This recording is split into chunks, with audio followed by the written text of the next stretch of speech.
우리의 인생에는, 인생 역전에는 두 가지가 있습니다. 역전승이 있는가 하면 역전패가 있습니다.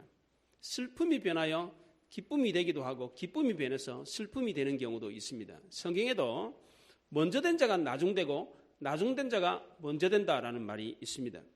여러분들 역전승 하면 어떻습니까? 지다가 이기면 어떻습니까? 짜릿하지요. 쭉 이기다가 이기는 것보다 졌다가 이기면 어때요? 너무너무 기쁘죠. 그런데 여러분들 역전패하면 어떻습니까? 잘 이기다가 나중에 지면 어때요?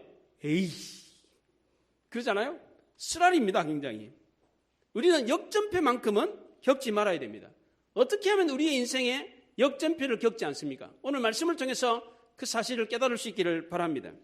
나이 들어서 늦지막히 신앙생활을 시작해도 먼저 된 사람보다도 더 훌륭하게 아름답게 인생을 살 수 있는 사람이 있습니다. 반면에 어려서부터 신앙생활을 했음에도 불구하고 인생을 역전패하는 사람이 있습니다. 그 대표적인 예가 신약 성경에 데마라고 하는 사람입니다. 데마는 바울과 함께 전도 여행을 두루두루 다녔습니다. 그러다가 인생 말년에 세상이 좋아가지고 세상으로 떠나가 버린 사람입니다. 구약시대에 인생을 역전패했던 대표적인 사람은 삼손이라고 하는 사람입니다. 삼손은 시작부터가 아주 좋았습니다. 똑똑하고 건강하고 지혜로웠습니다. 근데 이 아름다운 인생을 시작했던 이 사람이 들릴라라고 하는 여자를 만나고부터 인생을 역전패하고 말았습니다. 삼손은 작은 태양이라는 뜻입니다. 이 작은 태양이 밤이라는 뜻의 들릴라를 만나면서 인생이 그냥 꼬꾸라지고 말았습니다. 삼손의 일출은 수려했지만 그 황혼은 초라하기 그지없었습니다. 이런 인생의 역전패를 했던 또 다른 한 사람이 오늘 성경에 나오는데 그가 바로 히스기야라고 하는 사람입니다. 히스기야는 남쪽 유다 나라의 제13대 왕이었습니다. 여호와는 나의 힘이시다 라고 하는 이름의 뜻을 가지고 있는 믿음의 사람이었습니다. 그런데 이 사람이 인생 말년에 교만해서 그 이뤄놓았던 모든 것을 다 잃어버렸습니다. 그가 가진 영화가 욕이 되어버렸습니다. 호세아서 4장 7절에 그 번성함을 줬더니 그걸로 범죄하는 자에게는 그의 영화가 욕이 되게 한다라는 말이 있습니다. 히스기야는 그의 아버지의 전철을 밟지 않았습니다. 그의 아버지는 아하스인데 이 아하스는 남쪽 유다나라 왕 중에서 아주 악한 왕이었습니다. 이방 종교에 심취해가지고 아들들을 불 가운데로 지나가게 했습니다. 이방 신상을 만들고 우상을 만들었습니다. 하나님께 예배드리는 성전문을 폐쇄를 해가지고 예배당에 들어가서 예배를 드리지 못하게 했습니다. 그러나 히스기야는 이 아버지의 전철을 밟지 않고 아버지가 행했던 우상 숭배를 단절했습니다. 산당과 주상과 아세라 목상을 제거하고 모세의 노뱀 우상도 제거해버렸습니다. 더 이상 아버지의 운명의 사슬에 매이지 않았습니다. 구약 성경에 아브라함이 그랬던 것처럼 아브라함의 아버지 데라가 우상을 숭배하는 우상 만드는 사람이었습니다. 아버지는 우상을 숭배했지만 그의 아들 아브라함은 우상을 단절하고 하나님 앞에 나왔을 때 그는 복의 근원이 되었습니다. 히스기야도 마찬가지였습니다. 역대 이스라엘 왕 중에서 이렇게 히스기야만큼 놀라운 축복을 받은 사람이 없을 정도로 하나님의 놀라운 복을 받은 사람이었습니다. 히스기야는 그의 아버지 아하스처럼 살지 않고 다윗 왕처럼 살았습니다. 정직하게 가며 하나님 앞에 살려고 했습니다. 북쪽 이스라엘 나라를 정복했던 아수르가 남쪽 유다도 멸망시키려고 18만 5천 명의 대군을 거느리고 유다를 공격해 왔습니다. 이때 남쪽 유다 나라는 그 대군을 물리치기 힘이 없었습니다. 다 죽게 생겼는데 이때 히스기야가 하나님 앞에 나가서 기도를 드렸습니다. 그랬더니 하나님이 놀라운 기적으로 그 18만 5천 명 한꺼번에 그냥 몰살을 시켜버렸습니다. 사네립이라고 하는 아수르의 왕이 편지를 보내가지고 이스라엘 섬기는 하나님을 모독했습니다. 히스기야는 이 편지를 받아들고 성전에 올라갔습니다. 그 편지를 펼쳐놓고 하나님 보십시오. 이렇게 이방나라 왕이 우리를 모독합니다. 하나님을 모독합니다. 이거 가만두면 안 됩니다. 기도를 했더니 하나님이 어떻게 하셨어요? 박살을 내버렸습니다. 굵은 벼옷을 놓고 금식하면서 신하들과 함께 기도했더니 하나님이 역사에서 기적이 나타났습니다. 18만 5천 명이 역병에 걸려가지고 한꺼번에 싹 죽어버렸습니다. 히스기야는 살아계신 하나님을 체험했습니다. 자기 개인적으로도 이런 놀라운 신앙의 체험이 있었습니다. 이 사람이 종처가 생겨가지고 죽게 생겼습니다. 이 종기, 성경에는 종기라고 그랬는데 이게 아마 일종의 피부암 같은 그런 병에 걸렸나 봅니다. 죽게 생겼는데 이때 하나님 앞에 나가서 성전에 올라가서 기도를 했습니다. 기도를 아주 특이하게 기도를 했는데 벽을 보고 기도를 했어요. 벽을 보고 기도를 했더니 하나님이 응답을 하셨어요. 내가 너 생명을 15년 더 연장시켜 주겠다. 그 증거로 하나님이 해시계를 10도 뒤로 물렸어요. 해시계를. 그의 아버지가 해시계를 만들었는데 그 해시계를 10도 물렸습니다. 해시계가 10도 그림자가 뒤로 가려면 어떻게 해야 돼요? 예? 태양이 어떻게 돼요? 거꾸로 가야 돼요. 이게. 이런 일이 있을 수 있습니까? 이게 상식적으로? 어떻게 그게 가능하지? 실제로 전 우주가 거꾸로 움직였어요. 거꾸로. 예. 히스기야는 나라의 위기가 닥쳤을 때 기도로 그 문제를 해결했습니다. 자기가 병이 들어서 죽게 생겼을 때도 기도를 통해서 놀라운 기적을 경험했습니다. 이런 기적을 경험했다면 히스기야는 앞으로 어떻게 살아야 되겠습니까? 일평생 동안 하나님의 은혜를 생각하면서 기쁨으로 하나님을 위해서 살아야 되지 않겠습니까? 그런데 히스기야는 그렇게 살지 않았습니다. 다시 교만해져 버렸습니다. 과거에 하나님께서 베풀어 주신 은혜를 새까맣게 잊어버렸어요. 히스기야가 이렇게 교만했을 때 아들을 낳았는데 그 아들의 이름이 므낫세였습니다. 이 므낫세는 남쪽 유다 나라 왕 중에서 제일 악한 왕이었어요. 북쪽 이스라엘의 악한 왕 그러면 아합왕을 꼽습니다. 남쪽 유다 나라의 가장 악한 왕을 꼽으라 그러면 므낫세입니다. 이 므낫세는 12살의 왕이 돼가지고 무려 55년 동안이나 왕위에 있었어요. 전체 이스라엘 왕 중에서 제일 오래 왕위에 있었어요. 악한 왕이 죽지도 않고 오랫동안 이렇게 왕위에 앉아 있으면 백성들이 어떻게 되겠어요? 예. 얼마나 힘들겠어요, 백성들이? 예. 환장하죠, 진짜. 예. 므낫세는 히스기야가 생명 연장을 받고 난 뒤에 3년이 못 되어서 낳은 아들이에요. 너 생명을, 너 죽을 건데, 너 죽을 생명을 내가 15년 더 연장시켜 줄게. 그리고 그 응답을 받고 3년이 못 돼서 낳은 아들이에요. 하나님의 은혜가 잊혀지지 않을 때 낳은 아들이에요. 그런데도 그의 아들 므낫세가 이스라엘 전체 왕 중에서 제일 악한 왕이었어요. 아버지가 해파했던 우상을 다시 만들었습니다. 바알과 아세라 신상을 만들고 무지한 사람들의 이 피를 많이 흘렸습니다. 흰농 골짜기에다가 아들들을 불태웠어요. 우상에게 아들들을 제물로 바쳤습니다. 뿐만 아니라 이사야 선지자를 톱으로 켜가지고 죽였어요. 예. 유다의 최고의 성군이었고 하나님의 놀라운 기적을 체험했던 히스기야에게 어떻게 이렇게 악한 왕이 태어날 수 있었습니까?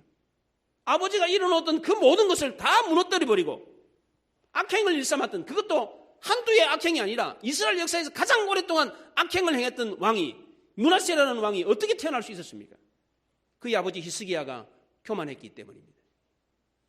히스기야가 병들었다는 소식을 듣고 이웃나라 바벨론이라고 하는 나라에 무르닥 발라단이라고 하는 왕이 사신을 보냈습니다.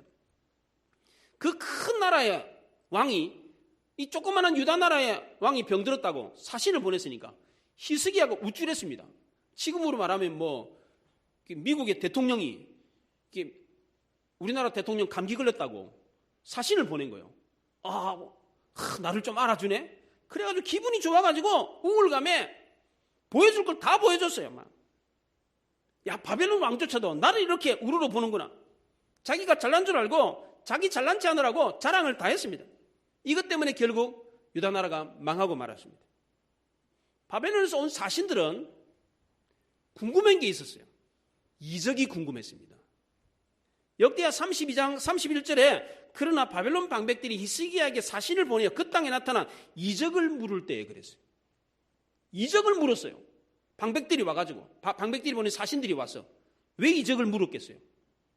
하나님이 히스기야의 생명을 15년 연장시켜주면서 태양을 어떻게 했어요? 뒤로 물러가게 했어요. 뒤로. 해시계가, 해 그림자가 10도 물러가게 했어요. 그럼 이 기적은 유다 나라에만 나타납니까? 그렇지 않죠. 다른 나라에도 똑같이 나타나는 거예요. 태양이 거꾸로 가네. 거꾸로. 거꾸로 가네. 이 거꾸로 가는 현상을 본 거예요. 와가지고 물었어요. 도대체 이게 어떻게 해서 된 일이냐? 그럼 히스기야가 어떻게 대답해야 됩니까? 사실은 제가 얼마 전에 병이 들어가지고 죽게 생겼는데 하나님께 나가 기도했더니 하나님이 저보고 15년 더 살게 해준다고 그랬어요. 근데 그 증거로 우리 아버지가 만들었던 해시계를 갖다가 뒤로 그냥 이렇게 10도 물렸어요. 그 바람에 그런 이상한 현상이 나타난 겁니다. 이렇게 말을 했더라면 바벨론 사신들이 이 얘기를 듣고 본국으로 돌아가서 보고를 했다면 어떤 보고를 했겠습니까? 왕이시여, 얼마 전에 하늘에 이상한 현상이 나타났지 않습니까? 그 현상이 알고 보니까 해가 뒤로 10도 물러갔는데 알고 보니까 히스기야가 하나님께 기도를 했는데 하나님이 그의 생명을 15년 연장시켜 주겠다고 말을 하고 그 증거로 해 그림자를 갖다가 10도 뒤로 물러가지고 그런 이상한 현상이 나타난 겁니다. 뿐만 아니라 가서 알아보니까 얼마 전에 우리 앞에 나라였던 아수르가 유다 나라를 공격할 때 18만 5천 명의 대군을 보냈는데 그때 하루아침에 싹 죽었는데 그 죽은 이유를 알았습니다. 유다 나라의 군대가 공격해가지고 죽은 게 아니고 그들이 믿는 여호와의 신이 역병을 주고 하루아침에 싹 죽은 것이었습니다. 왕이시여, 유다 나라 건드리면 큰일 납니다. 잘못 건드렸다 우리나라도 망합니다. 이렇게 보고했을 것 아니에요? 그런데 뭐라고 보고했습니까? 가서 보니까요, 그 왕이 막 우쭐해가지고요, 막 군기고를 보여주더라고요. 무기창고를 보여주는데 별거리였어요. 뭐 창하고 활하고 뭐 보여주는데 우리나라하고는 비교해봤을 때는 별것도 아닌 걸 가지고 그렇게 막 자랑을 해대더라고요. 그런데 놀라운 것은 그 왕궁에 감춰둔 보물창고를 봤는데 입이 딱 벌어졌어요. 입이 다물어지질 않았습니다.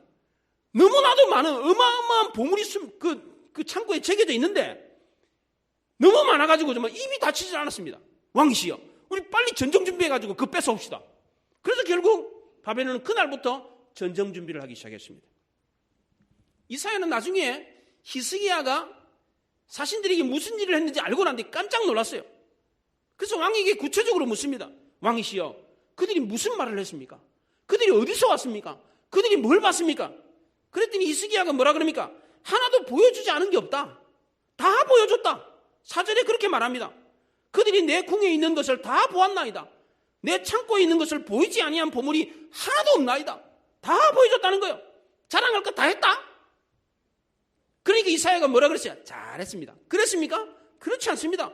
6절과 7절에 그럽니다. 너의 모든 소유가 다 빼앗길 거다. 그리고 내 자손들 중에 몇 명은 끌려가가지고 바벨론 나라의 환관이 될 거다. 내시가 될 거다. 이런 엄중한 경고의 말을 들었다면 히스기야는 어떻게 해야 됩니까?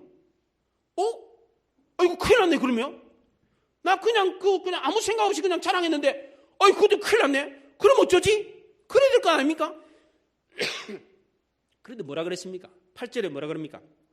당신의 말이 옳소. 그런데 내 생전에는 평안하고 견고할 거요. 그래 어쩔래? 나 자랑 다 했다. 그런데 저놈들이 우리 보물 훔쳐갈 수 있냐? 걱정하지 마. 옛날에 아수르가 18만 5천 명의 대군을 건드리고 우리를 공격했을 때도 하나님이 한 방에 다 물리쳤잖아. 그리고 우리 창고에 무기가 얼마나 많은데 내가 살아있는 한은 그런 일은 절대 일어나지 않을 거야. 더 큰 소리를 쳤습니다. 나라가 망한다는 얘기를 들었음에도 불구하고 히스기야는 자기 잘못을 인정하지 않았습니다. 물론 왕들의 역사를 기록한 역대기에는 나중에 히스기야가 뉘우쳤다고 기록을 하고 있습니다. 역대하 32장 26절에 히스기야가 마음의 교만함을 뉘우치고 이스라엘 주민들도 그와 같이 하였으므로 여호와의 진노가 히스기야의 생전에는 그들에게 내리지 아니하니라 그렇게 말을 했습니다. 하나님은 여러 부분과 여러 모양으로 우리에게 말씀하시는 분이라고 그랬어요. 하나님은 한 번 말씀하시는 분이 아니에요. 여러 번 말씀하세요. 이사야를 보내가지고 이때 이 한 번만 딱 얘기했어요. 왕이 그렇게 하는 바람에 나라가 망합니다. 한 번만 딱 하고 끝! 그랬겠습니까? 그렇지 않습니다. 계속해서 왕이 인정을 하지 않으니까 계속해서 말씀을 하셨을 거예요. 당신 때문에 나라가 망하게 생겼습니다. 분명히 바벨론 나라는 지금 가가지고 전쟁 준비하고 있을 겁니다. 근데 실제로 나중에 알아보니까 실제로 전쟁 준비하고 있었습니다. 그제서야 히스기야는 자기의 실수가 단순한 실수가 아니라 엄청난 실수라는 사실을 깨닫고 뉘우쳤습니다. 이사야의 말이 맞았습니다. 바벨론은 그때부터 전쟁 준비를 시작했고 히스기야의 아들이었던 므낫세 때에 바벨론이 공격해 왔습니다. 유다 나라가 정복을 당해가지고 므낫세 왕이 볼모로 잡혀갔어요. 바벨론 나라에 끌려갔습니다. 자기 아들이. 이뿐만이 아닙니다. 이사야가 말한 대로 100년 후에 느부갓네살 왕이 유다 나라를 3차에 걸쳐서 공격을 해가지고 결국 유다가 망합니다. 바벨론이 왜 쳐들어왔습니까?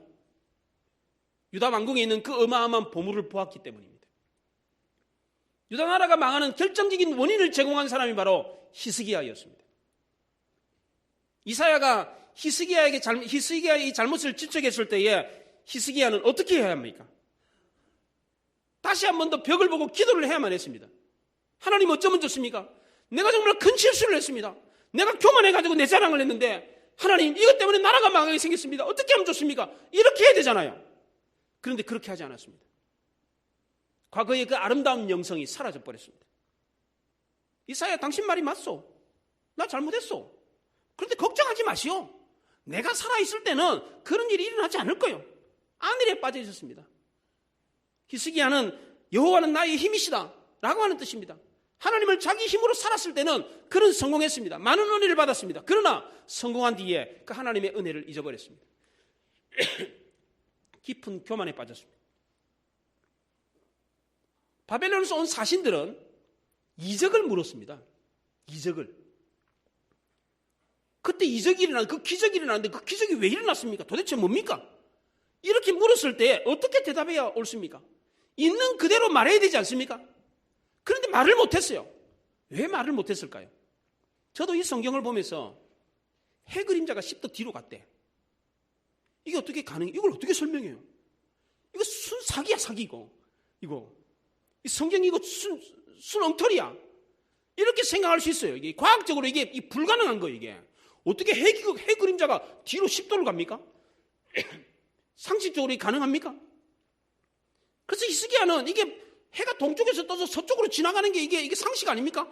근데 동쪽에서 떠가지고 서쪽으로 가다가 해가 빠꾸 뒤로 간다? 이게 있을 수 없는 일이잖아, 이게. 이걸 어떻게 설명하겠어요, 이거를? 말한다고 믿겠어요? 말하는 자기가 바보가 되지. 예. 거짓말장이가 되는 거예요. 그래서 아예 말도 안 하실 거예요. 그런데 이 사실이 실제로 있었다는 걸 아십니까?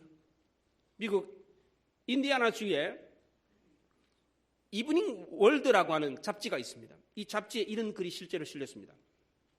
멜란드 우주항공사에서 슈퍼 컴퓨터로 10만 년 전까지를 소급해가지고 달의 궤도와 태양의 궤도를 조사를 했습니다. 이 조사한 이유는 인공위성을 발사했을 때 충돌이 일어나지 않도록, 그걸 계산을 해서 다 수학적인 계산을 해가지고 인공위성 발사합니다. 그냥 무턱대고 그냥 쏘아 올리는 게 아니에요. 다 날짜, 시간 다 계산해가지고, 궤도 다 계산해가지고 쏘아 올리는 겁니다. 근데 10만 년 동안 태양과 지구와 달의 궤도를 계산을 했더니 24시간의 오차가 생긴 거예요. 24시간이 없어요. 이게 가능한 게,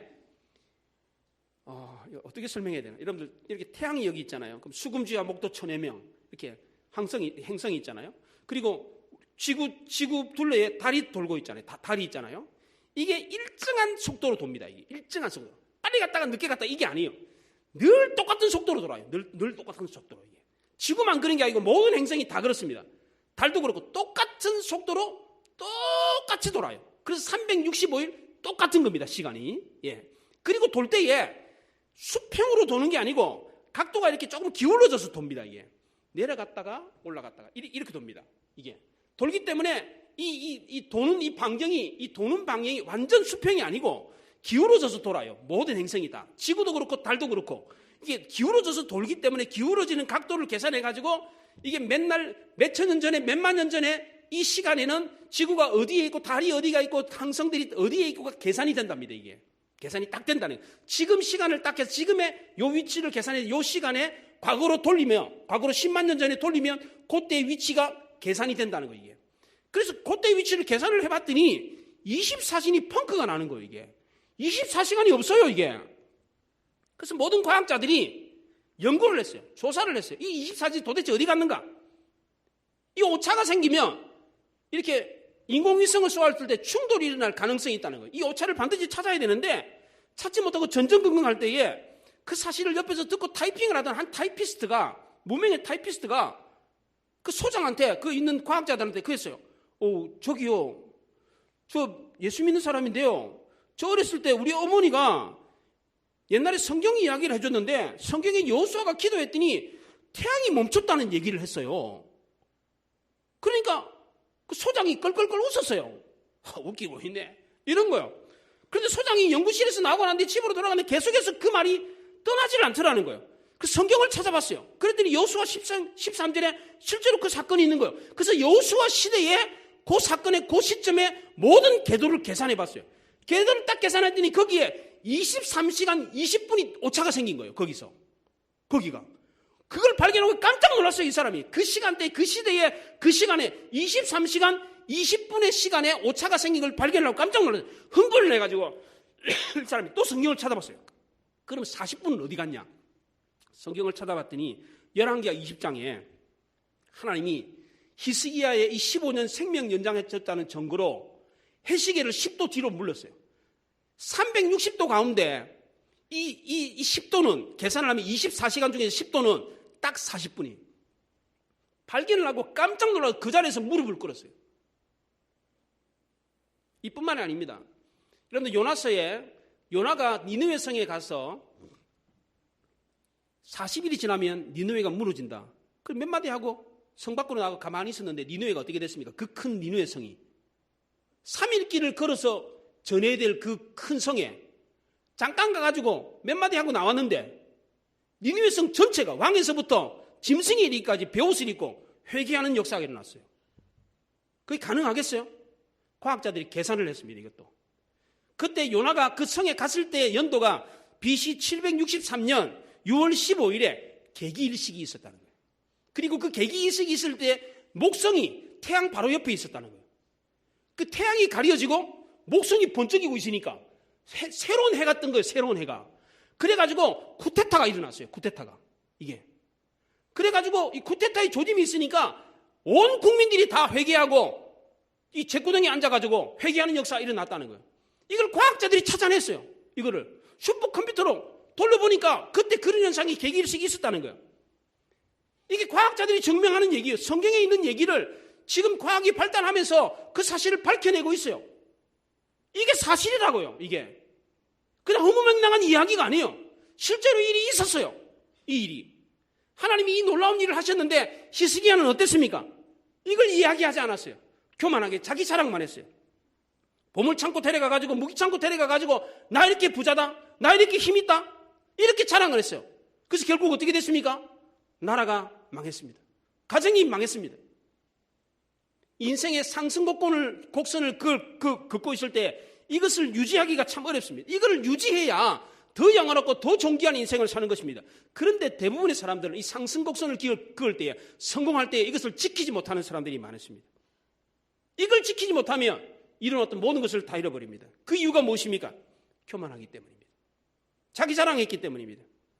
히스기야 말년에는 하나님이 역사했다는 말이 나오지 않습니다. 자기가 이루어놓았다는 말만 합니다. 이렇게 되면 인생이 하향 곡선을 걷고 역전패하고 꼬꾸라지는 인생을 살 수밖에 없는 것입니다. 우리는 상승 곡선을 그을 때에 아래로 거꾸러지는 인생을 살지 않아야 돼요. 항상 올라가는 인생을 살다 죽어야 됩니다. 그 사람이 바로 성경의 다윗이라는 사람입니다.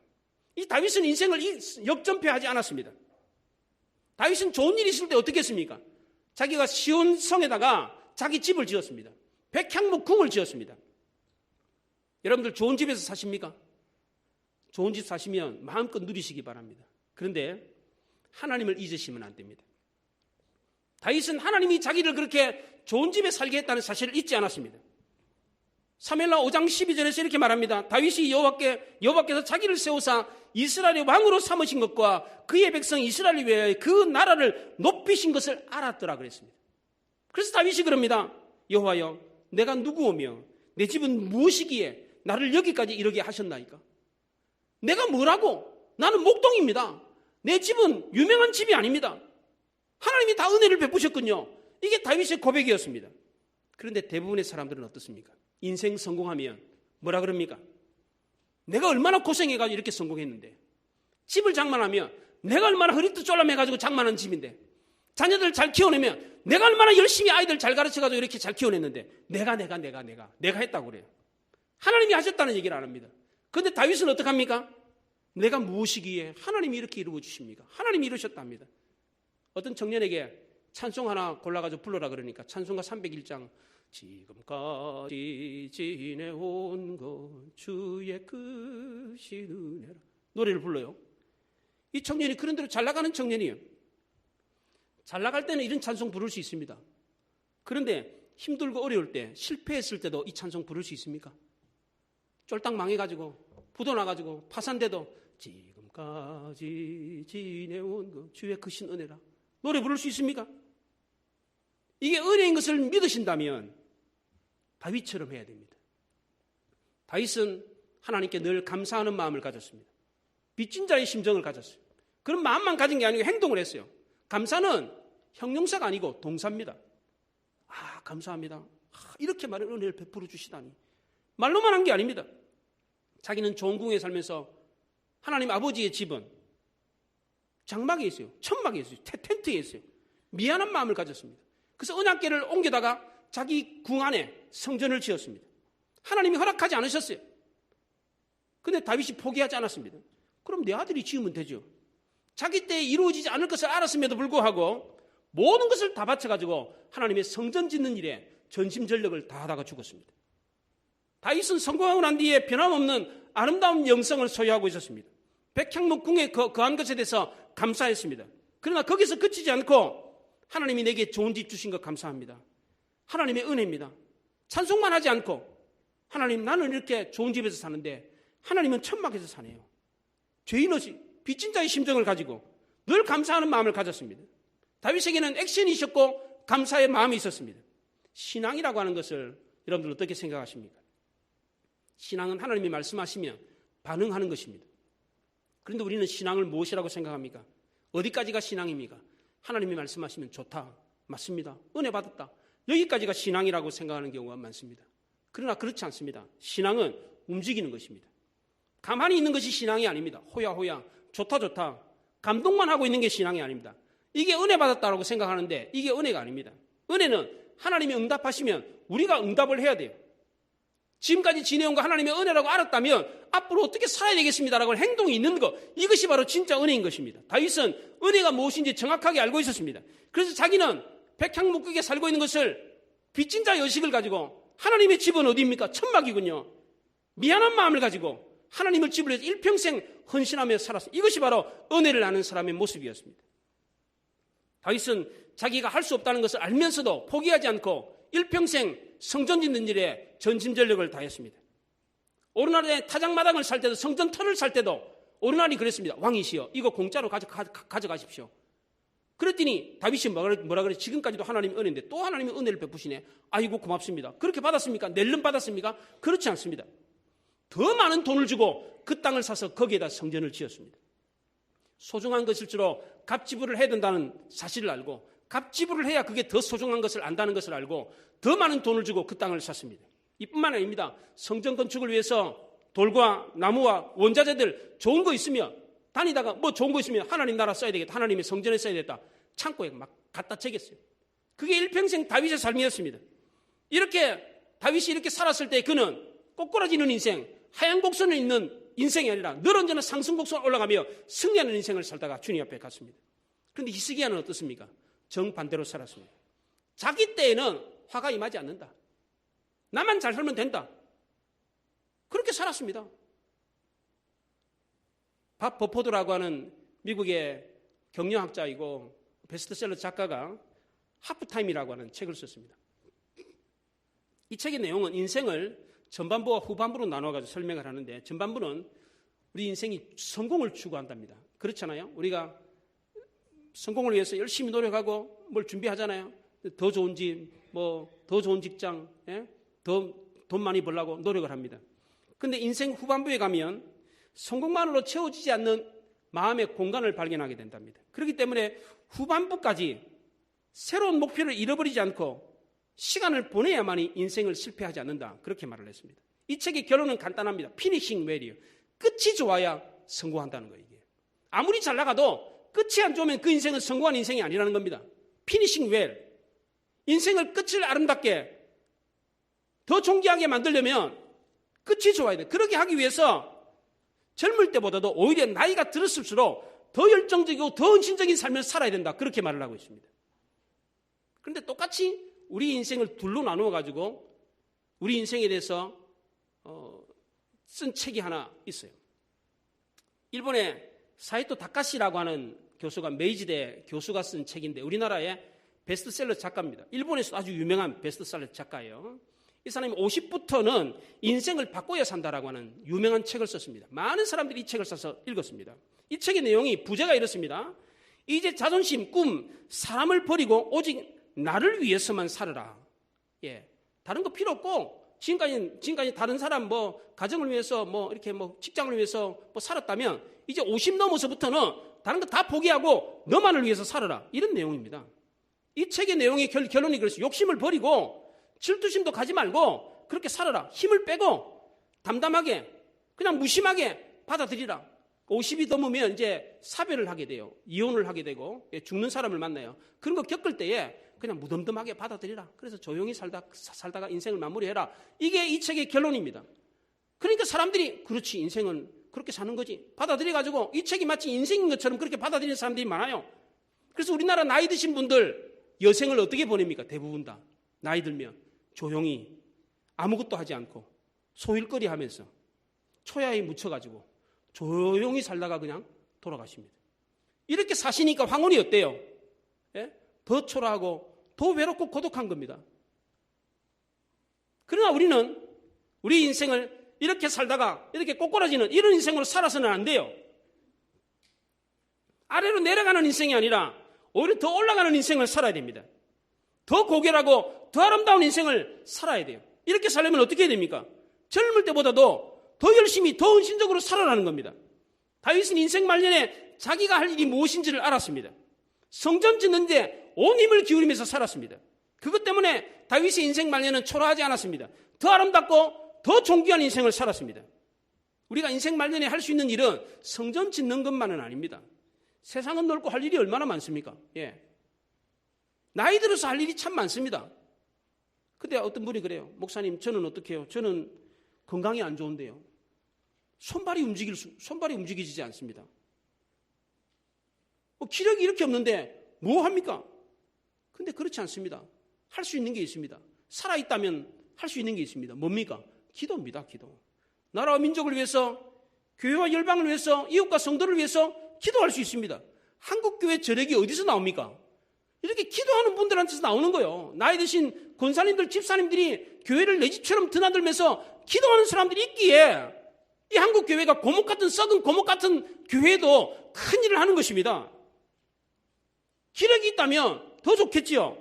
일하는 교회, 열심히 섬기고 봉사하는 교회, 이런 교회가 큰 역사를 만들어내는 것입니다. 다윗은 마지막까지 가만히 있지 않았습니다. 자기 집에 그냥 이불 덮어쓰고 그냥 졸다가 그냥 그렇게 죽은 사람이 아니에요. 모든 것을 다 쏟아부으며 더 열심히 봉사하며 섬기는 삶을 살았습니다. 그렇다면 다윗이 모든 것을 다 쏟아붓고 다 허비해서 살았다면 인생 말년에 어떻게 해야 됩니까? 아무것도 없어야 되잖아요. 예, 다 주고, 예, 다 그렇게 살았으면, 다 이렇게 막 허투면서 살았으면 다윗은 빈털터리가 돼야 되잖아요. 그렇지 않습니다. 역대하 29장 28절에 그가 나이 많아 늙도록 부하고 존귀를 누리다가 죽음에 그의 아들 솔로몬이 대신하여 왕이 되니라 그렇게 말을 했습니다. 나이 많아 늙었는데도 오히려 더 부하고 존귀했다 그럽니다. 후손들에게 꿈과 비전을 심어줬습니다. 마지막까지 혼신의 힘을 기울여 사는 것이 인생이라는 것을 가르쳐 주었습니다. 하나님을 섬기는 것이 인생의 근본이고 이것이 가장 아름다운 삶이고 이것이 바로 인생을 더 아름답고 존귀하게 만드는 것이라는 것을 보여주었습니다. 주를 위해서 모든 것을 다 바쳤음에도 불구하고 늙도록 그는 부하고 존귀했습니다. 그 부와 존귀가 자기만 누린 것이 아니라 그 후손들에까지 이어졌습니다. 그런데 히스기야는 어떻습니까? 정반대였습니다. 나만 잘 살면 된다는 거예요. 내 아들 때에는 잘 살든지 말든지 그건 관심 없다는 거예요. 예. 내가 살아있으니까 내가 살아있을 때 나만 잘 살면 된다. 그렇게 생각을 했어요. 그런데 다윗은 그렇지 않았다는 겁니다. 후손들에게 어떻게 사는 것이 인생의 성공의 비결인지를 똑똑히 보여줬습니다. 어떻게 하면 인생을 역전패하지 않고 역전승할 수 있습니까? 꼬꾸라지는 인생이 아니라 나이 반 50이 돼가지고 꼬꾸라지는 인생이 아니라 올라가서 더 올라가는 인생을 살 수 있는 비결이 무엇입니까? 하나님이 높여주실 때 교만하지 않고 늘 은혜를 알고 감사하며 사는 것입니다. 이뿐만 아니라 젊었을 때보다도 나이 들어서 더 열정적으로 더 헌신적으로 사는 것입니다.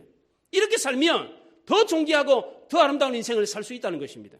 이런 인생이 바로 독수리의 날개쯤에 올라갔던 승리하는 인생이 되는 것입니다.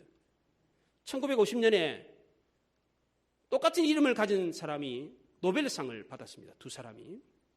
한 사람은 노벨 평화상을 받은 알베르트 슈바이처라는 사람입니다. 또 한 사람은 노벨 문학상을 받은 알베르트 까미라는 사람입니다.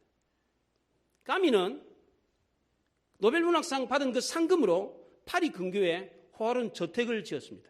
그 저택에서 인생을 즐기다가 마감하는 것이 인생 말년의 꿈이었습니다. 그러다가 3년이 채 안 돼가지고 차를 타고 그 화로운 집으로 가다가 까무러쳐 죽어버렸어요. 그래서 까무러쳐 죽어가지고 깜이에요. 예. 그런데 똑같은 입을 가진 알베르토 슈바이처는 그 상금으로 아프리카 나라병 환자들을 위해서 병원을 지었습니다. 그리고 일평생 동안 남은 여생 아프리카 원주민을 위해서 봉사하며 섬기다가 죽었습니다. 어떻게 사는 인생이 성공한 인생입니까? 까무러쳐 죽는 사람의 인생입니까? 아니면 남을 위해서 봉사하며 섬기며 그렇게 살다 가는 인생입니까? 밥 버포드는 하프타임이라고 하는 책에서 다윗을 본보기로 삼았습니다. 후손을 위해서, 남을 위해서 사는 인생, 이렇게 살다가 꼬꾸라지는 인생이 아니라 계속해서 올라가는 인생을 살아라. 그래서 나이 들어서 더 열정적으로, 더 헌신적으로 사는 것이 승리한 인생이다. 그렇게 책을 서술했습니다. 그런데 일본 작가 사이토 다카시 교수는 이렇게 올라가서 꼬꾸라지는 인생을 살다가 죽으라. 그렇게 책을 썼습니다. 50부터는 인생관을 바꿔야 산다. 이 책이 그런 내용입니다. 이 사람은 마지막 인생은 자신을 위해서 살아라. 자신만을 위해서 살아라. 그 얘기를 합니다. 이 사람 마지막 내용에 남을 위해서 살아라. 봉사하고 헌신하며 살아라는 내용이 어디에도 나오지 않습니다. 그냥 자기만을 위해서 살아라는 거예요. 그게 얼마나 듣기 좋습니까? 그렇잖아요. 지금까지 자식 키우느라고 힘들었으니까 이제는 나만을 위해서 살아야 돼. 예, 여러분들 그렇게 살아야 됩니다. 그렇게 말하고 있으니까 우리의 본성에 딱 맞잖아요? 안 그래요? 그렇지 않아요? 밥 버포드는 마지막 꼬부라지는 인생일 때 자기를 위해서 살지 말고 남을 위해서 더 헌신적으로 살아라. 그래야지 인생을 승리할 수 있다. 라고 책을 저술했는데 반해서 사이토 교수는 반대로 꼬꾸라지는 인생을 살아라는 거예요. 그때는 남을 이렇게 뭐 성공이고 뭐고 필요 없고 이제는 자신을 위해서 그냥 조용히 살다가 죽어라. 그래야지 행복한 인생이 된다. 욕심 버리고 이렇게 살다 죽어라. 그렇게 서술했어요. 어떤 게 성경적입니까? 어떤 인생이 더 짜릿한 인생입니까? 역전패입니까? 역선승입니까? 예? 뭐예요? 하나님이 원하시는 인생이 뭐예요? 이렇게 살다가 열심히 돈 벌고 열심히 막 직장에서 승진하고 이렇게 올라가다가 이제 끝났으니까 나 이제 뭐 하나 쓰니까 이걸로 이제 조용히 살다 죽어야지. 이렇게 꼬꾸라지는 인생을 살다가 죽어야 됩니까? 아니면 더 올라가는 인생을 살다 죽어야 됩니까? 하나님이 뭘 요구하십니까? 히스기야는 어떻게 살았습니까? 이렇게 살다가 그거는 뭐 내 아들 때는 관계없고 내 살아있을 때면 잘 살면 돼. 그러다가 죽었어요. 그래서 결국 어떻게 됐어요? 가정이 망하고 나라가 망했습니다. 어떤 인생이 위대한 인생입니까? 이렇게 열심히 살다가 꼬부라진 인생을 사는 사람을 위대한 인생이라고 할 수 있습니까? 자기만을 위해서 사는 인생을 위대한 인생이라고 할 수 있습니까? 히스기야는 감사와 영광이 변해서 욕이 되고 말았습니다. 그러나 다윗은 그 영광이 변해서 더 큰 영광이 되었습니다. 여러분은 영광이 변해서 더 큰 영광이 될 수 있기를 바랍니다. 여러분의 황혼은 더 존귀하고 더 아름답게 될 수 있기를 바랍니다. 이렇게 되려면 어떻게 해야 됩니까? 하나님이 높여주실 때 교만하지 않고 늘 은혜를 생각하며 감사하며 살아야 됩니다. 젊었을 때보다 나이가 들수록 더 열정적으로 더 헌신적인 마음을 가지고 살아야 됩니다. 봉사하며 섬기며 나를 위해서 사는 것이 아니라 오히려 남을 위해서 살아야 위대한 인생을 살 수 있는 것입니다. 이렇게 사는 인생이 나이 들어도 부하고 존귀함이 자기만 누리는 것이 아니라 후손들에게도 이어지는 놀라운 축복이 있다는 것을 기억하시고 오늘 하나님께서 말씀하시는 인생, 승리하는 인생이 무엇인지를 깨달을 수 있기를 바랍니다. 기도하겠습니다.